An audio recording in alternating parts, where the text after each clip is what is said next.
The Democratic Party's ex-interim chief has accused Hillary Clinton of seizing control of the party in exchange for funding during the 2016 campaign. Donna Brazile alleges in her new book that the Democratic National Committee (DNC) signed a deal with Clinton's team to keep the party financially afloat. In exchange, the Clinton campaign would control the DNC's finances, strategy and all the money raised, she said. She claimed the deal showed favoritism toward Mrs. Clinton over Bernie Sanders. The DNC was meant to be neutral in the contest between Mrs. Clinton and her Democratic primary season challenger, Mr. Sanders. Supporters of Mr. Sanders have long insisted that the DNC was biased against him. But Mr. Sanders' 2016 campaign also signed its own joint fundraising agreement with the DNC. In excerpts from Hacks, the inside story of the break-ins and breakdowns that put Donald Trump in the White House, published by Politico magazine, Ms. Brazile wrote that Mrs. Clinton's campaign had the DNC on life support, giving it money every month to meet its basic expenses. The funding arrangement was not illegal, but it sure looked unethical, she added.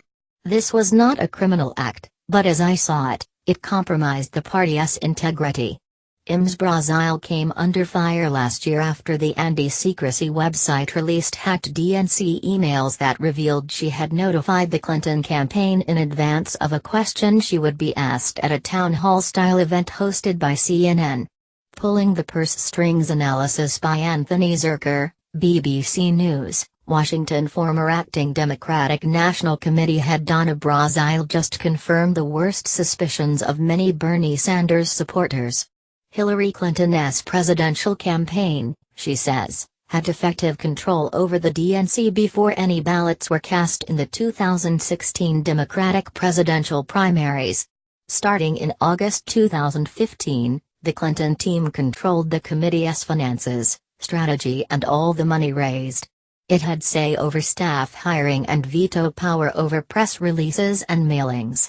This is not, as some have argued, proof that the primary process was rigged against a Vermont senator, who finished a surprisingly strong second to but still millions of votes behind Hillary Clinton when the primaries had concluded. Ms. Brazile searched, but could find no evidence of tampering, of tilting or of twisting. But it's also clear, if the longtime Democratic operative is to be believed, that the Democratic Committee was tied at the hip to the Clinton forces, a setup that occupies ethically questionable ground.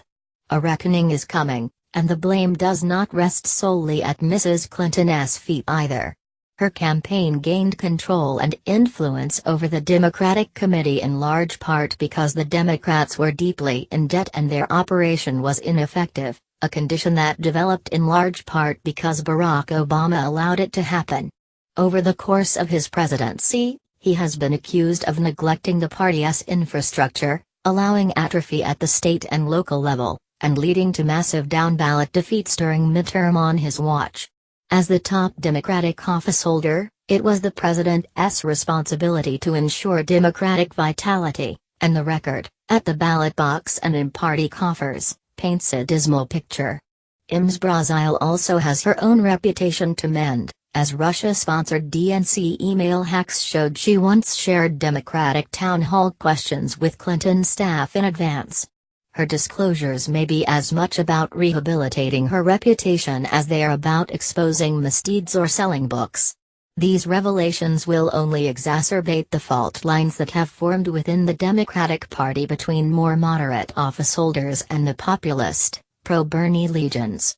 It goes without saying, as well, that Donald Trump will at some point latch onto the story and do his best to sow discord in the ranks of his opponents. As the midterm elections loom just a year away, Democrats need to present a united front if they want to rebound from 2016 disappointment and capitalize on poll numbers that show widespread dissatisfaction with the Trump presidency. On Thursday they took a big step backward.